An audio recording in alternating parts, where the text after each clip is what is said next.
చెరిపోయిన YouTube channel friends అందరికీ నమస్తే. కొత్తగా ఎవరైనా మన ఛానల్ని చూస్తున్న వాళ్ళైతే సబ్స్క్రైబ్ చేసుకోండి. మనం లేటెస్ట్ ఇన్ఫర్మేషన్ ఏదైతే ఉందో అది ఖచ్చితంగా చెప్తాము. నిరుద్యోగ సమస్యల ఎజెండాగా మన ఛానల్ ముందుకు పోతూ ఉంది, మీ అందరికీ తెలిసిన విషయమే. ఫ్రెండ్స్ విషయానికి వస్తే ఉగాది తర్వాతకి కొలువుల పండుగ అని చెప్పి మనకు 2-3 రోజుల కింద మనకు వచ్చిన పేపర్ కటింగ్ మీరు చూసుకున్నట్లయితే మరి చాలా వరకు హోంశాఖకి సంబంధించిన మరి పోస్టులు అయితే లేవు కదన్నా, మరి ఎప్పుడు నోటిఫికేషన్ వస్తుందని చెప్పి చాలామంది క్వశ్చన్ చేస్తూ ఉన్నారు. మనకున్న సమాచారం మేరకు ఖచ్చితంగా జూన్ మొదటి వారంలో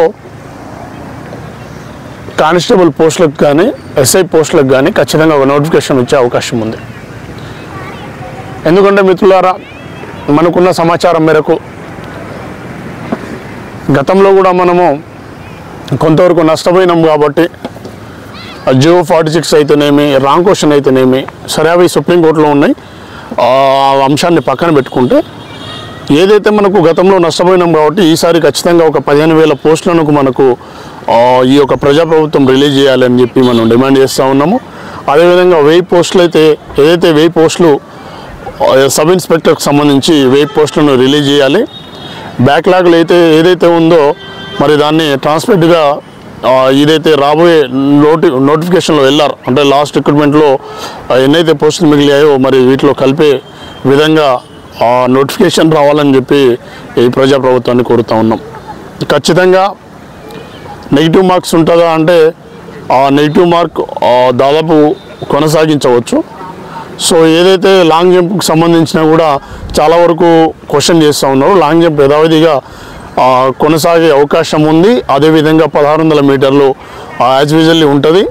సో మధ్యలో ఏదైతే షార్ట్ పుట్ ఉందో షార్ట్ పుట్ కూడా సేమ్ అదే 6 మీటర్స్ అలా ఉంటుంది. సో ఖచ్చితంగా నెగిటివ్ మార్కింగ్ ఉంటుంది. అదేవిధంగా ఏదైతే ఇది ఈవెంట్కి సంబంధించిన అయితే మార్పులు అయితే జరిగే అవకాశం ఉండదు. నెగిటివ్ మార్కింగ్ కూడా చాలా వరకు ఉంటుంది. ఇంకా జియో 46 ఉంటుందా ఉండదా అంటే ఖచ్చితంగా జియో 46 అనేది ఉండకపోవచ్చు. 100% ఛాన్స్ ఉంది జియో 46 ఉండకపోవచ్చు. ఎందుకంటే మనం గతంలో చాలా వరకు మనం ఫైట్ చేసాం కాబట్టి. అదేవిధంగా ఈ ప్రభుత్వం కూడా మనకు వాళ్ళు చెప్పారు కాబట్టి, కమిటీ కూడా నడుస్తుంది కాబట్టి జియో 46 వల్ల నష్టపోయినాం కాబట్టి ఖచ్చితంగా జియో 46 ఉండదు. ఇక రాంగ్ క్వశ్చన్స్ కానీ చిన్న చిన్న తప్పిదాలు గత రిక్రూట్మెంట్లో జరిగాయి కాబట్టి ఆ రిక్రూట్మెంట్కి సంబంధించిన కూడా తప్పులు చేయకుండా తప్పులు లేకుండా ఈ యొక్క రిక్రూట్మెంట్ని కొనసాగించాలి. ఫ్రెండ్స్ ఏదైతే చాలామంది అడుగుతూ ఉన్నారు బుక్స్కి సంబంధించి ఏ బుక్స్ చదవాలి, గ్రౌండ్ ప్రిపరేషన్కి సంబంధించిన మనం గతంలో నిఖిల్ తోటి కూడా వీడియో చేయడం జరిగింది.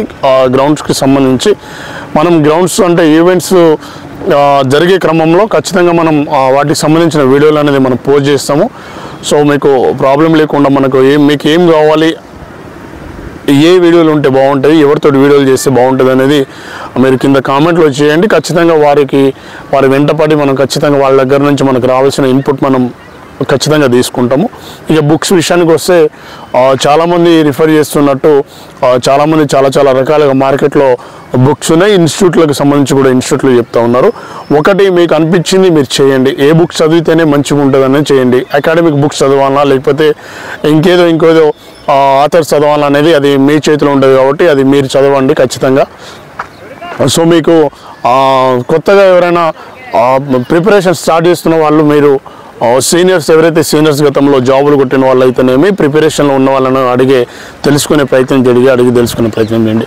ఇక మిత్రులారా, మనం ఇది ప్రజాప్రభుత్వాన్ని మనం వేడుకుంటుంది ఒకటే, చాలా వరకు నష్టపోయినాం. 20-30 సంవత్సరాలు అయితేనే కూడా చాలామందికి మ్యారేజ్లు కావట్లేదు. రకరకాల ప్రాబ్లమ్స్ అనేది ఫేస్ చేస్తూ ఉన్నారు. సో నిరుద్యోగులు లక్షలాది మంది ఉన్నారు. వాళ్ళందరినీ మనం మంచి చేయండి, అందరినీ మీరు ఏమంటారు అందరికీ జాబులు ఇవ్వండి అని అయితే మనం చెప్తలేము. కాబట్టి ఉన్న ఖాళీలను వరకు అయితే ఖచ్చితంగా నింపండి. హోంశాఖకు సంబంధించి ముఖ్యంగా మనం డిమాండ్ చేస్తుంది ఖచ్చితంగా 15,000 ఉద్యోగాలు మనకు రావాల్సిన అవసరం ఉంది. ఎందుకంటే గతంలో నష్టపోయినాం కాబట్టి, చాలా వరకు నష్టపోయినాం. అరకొర మార్కులు తెచ్చుకున్న వాళ్ళు ఇప్పుడు ఈరోజు జాబులు చేస్తూ ఉన్నారు. ఖచ్చితంగా మెరిట్ మార్కులు తెచ్చుకున్న వాళ్ళని కూడా వారిని కూడా దృష్టిలో పెట్టుకోవాలి. కాబట్టి గతంలో మిస్ అయిన వాళ్ళు కూడా మీరు ఎటువంటి ఐదేరే పడకుండా ఖచ్చితంగా మీరు ప్రిపరేషన్ అనేది స్టార్ట్ చేయండి. మనకు ఉగాది తర్వాతకి ఖచ్చితంగా మనకు జాబ్ క్యాలెండర్ ప్రకారం ఇస్తారా లేదని సెకండరీ. మనకు ఏదైతే జూన్ మొదటి ఆర్ రెండో వారంలో ఖచ్చితంగా దీనికి సంబంధించిన కీలక అప్డేట్ అనేది మనకు ఖచ్చితంగా వస్తుంది. సో మనకు కొంతమేరకు సమాచారం ఉంది కాబట్టి మేము ముందుకు తీసుకొస్తున్నాం మిత్రులారా. ఖచ్చితంగా మనకు నోటిఫికేషన్ అనేది అతి తొందరలో రాబోతుంది. అది ఒక జంబో నోటిఫికేషన్ లాగా రావాలని చెప్పి మనం ప్రజాప్రభుత్వాన్ని డిమాండ్ చేస్తున్నాం. మరొకసారి మనము అందరం కలిసి ప్రభుత్వాన్ని డిమాండ్ చేసే విధంగా మనం ఒకసారి ఒక ప్రోగ్రామ్ అనేది కండక్ట్ చేస్తాము. ఖచ్చితంగా మనం ఒక డేట్ అనేది ఫిక్స్ చేసుకుందాము. సో కొంతమంది పెద్దలు వారి సపోర్ట్ తోటి తీసుకుందాము.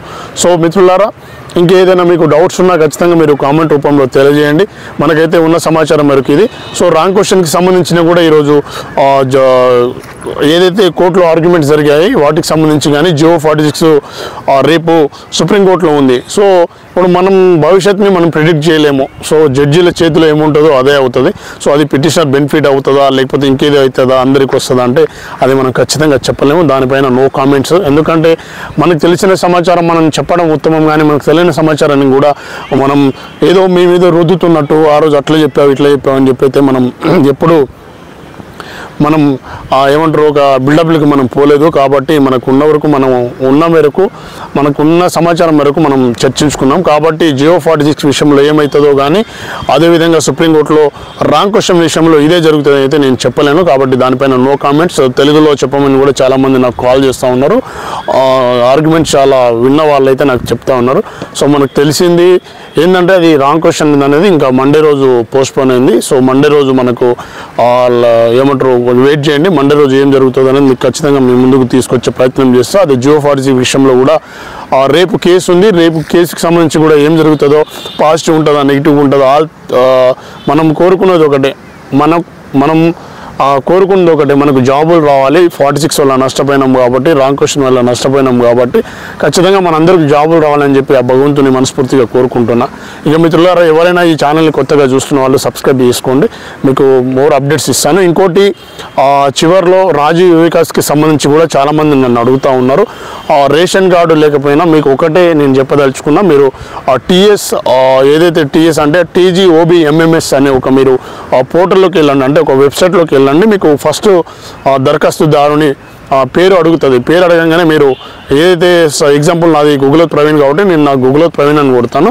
సెకండ్ వచ్చేసి ఆధార్ కార్డ్ నెంబర్ కొట్టగానే మీకు అర్థమైపోతుంది నేను మీకు తీసుకుంటుందా లేదా, ఏమైనా ఎర్రర్స్ ఉన్నాయని చెప్పి మీకు అర్థమైపోతుంది. ఫస్ట్ అది చెక్ చేసుకోండి. మీరు చెక్ చేసుకున్న తర్వాతకి ఫర్దర్గా లోపలికి వెళ్ళండి. ఏదైతే వాళ్ళు డాక్యుమెంట్స్ అడిగేది కానీ లేదైతే వాళ్ళ ఏ స్కీమ్స్కి అంటే ఏ యూనిట్ మీరు పెట్టదలుచుకున్నారో అవన్నీ మీకు డీటెయిల్స్ అందులో వచ్చేస్తుంది. సో కాబట్టి మీరు ముందుగా అదే చేయండి. సో 3 లక్షల నుంచి 4 లక్షలు అలా ఉంది మీకు యూనిట్కి సంబంధించి. మీరు ఆధార్ కార్డు కొట్టగానే మీరు 4 లక్షలు 3 లక్షలు మీరు చూస్ చేసుకోదు, అదే ఆటోమేటిక్గా సిస్టమే తీసుకుంటుంది. సో అది జూన్ 2వ తారీఖు మాత్రం వాళ్ళకి నియామక పత్రాలు ఇచ్చేస్తారు. నియామక పత్రాలు అంటే ఫర్ ఎగ్జాంపుల్ నేను జిరాక్స్ సెంటర్ పెట్టాను అనుకోండి, నేను జిరాక్స్ సెంటర్ పెట్టినా కాబట్టి సో నా జిరాక్స్ సెంటర్ ఇక్కడ ఉంది అని చెప్పి వాళ్ళు ఒక నియామక పత్రం ఇస్తే మనకు ఆల్రెడీ బ్యాంకులో వాళ్ళ అప్రూవల్ అయ్యి మనకి అమౌంట్ అనేది వచ్చేస్తే ఆ అమౌంట్ మనకు రీఫండ్ కాదండి, అంటే మనం కట్టనవసరం లేదు, అవన్నీ మాఫీ అయిపోతుంది. సో ఇది ఈ స్కీమ్కి సంబంధించి మంచి స్కీమే యూజ్ చేసుకోండి. ఇక ప్రజాప్రభుత్వాన్ని లాస్ట్గా డిమాండ్ చేస్తుంది ఒకటి, యాజ్ యూజువల్ ఈ జాబ్ క్యాలెండర్ ప్రకారం అన్ని పోస్టులను ఫిలప్ చేయాల్సిందిగా మనస్ఫూర్తిగా కోరుకుంటున్నాయి. ప్రజాప్రభుత్వాన్ని ప్రజా వ్యతిరేక విధానాలకు పోకుండా ఖచ్చితంగా విద్యార్థులు తిరగబడితే ఎట్లుంటుందో గత ప్రభుత్వానికి తెలుసు. కాబట్టి ఖచ్చితంగా ఈ ప్రభుత్వం విద్యార్థుల పక్షాన నిలిచి నోటిఫికేషన్ తీస్తుందని చెప్పి ఆశిస్తా ఉన్నా. జై హింద్, జై తెలంగాణ.